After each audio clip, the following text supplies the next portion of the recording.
Hi, good morning. This is a glimpse of my life as a student nurse. Time check, it's 5:15 a.m. and we are on our way to our oncology ward duty. Our schedule is 6 a.m. to 2 p.m. Kaya pagkadating namin ay dumaan muna kami dito sa 7-Eleven para bumili ng food. After buying, lumabas na kami and nandito na kami agad sa tapat ng ospital. This is actually my first time doing a mini vlog as a nursing student. So, nandito na kami yan sa loob ng ospital and we are going our way up to the 5th floor. So, doon yung ward namin. So, nandito na rin yung iba naming mga kasama. So, time check ulit. It's already 6:30. And ito nga pala yung view namin sa labas. Since medyo maaga pa, mag-prepare lang kami ng oral meds ng mga patients. And ito talaga yung isa sa mga ginagawa dito sa ward. Tignan nyo kung gaano sila kasipag. So, time check, it's already 8 a.m. and mag-vital signs checking na kami sa aming patients. Every 8 a.m. and 12 noon kami nag-vital signs as our monitoring.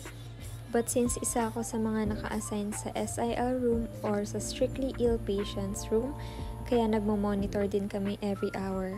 Ang iba pa sa mga ginagawa namin dito ay mag-authorized feeding at BGM. So after namin mag-vital signs, ilalagay na namin yung data na nakuha namin sa chart. So sila nga pala yung mga kasama ko sa room, si Kayla at si Adrian.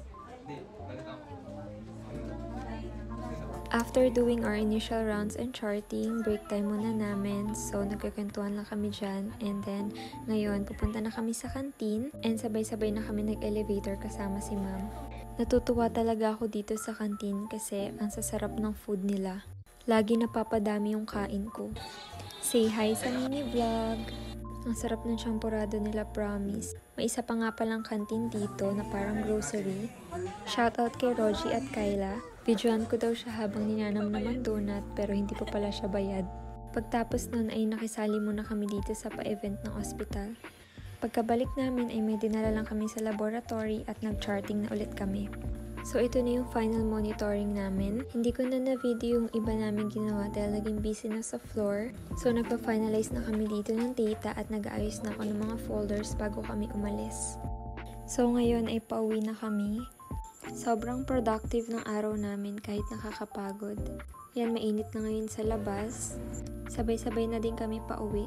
Sobrang happy talaga ako na sila yung kasama ko sa duty na to.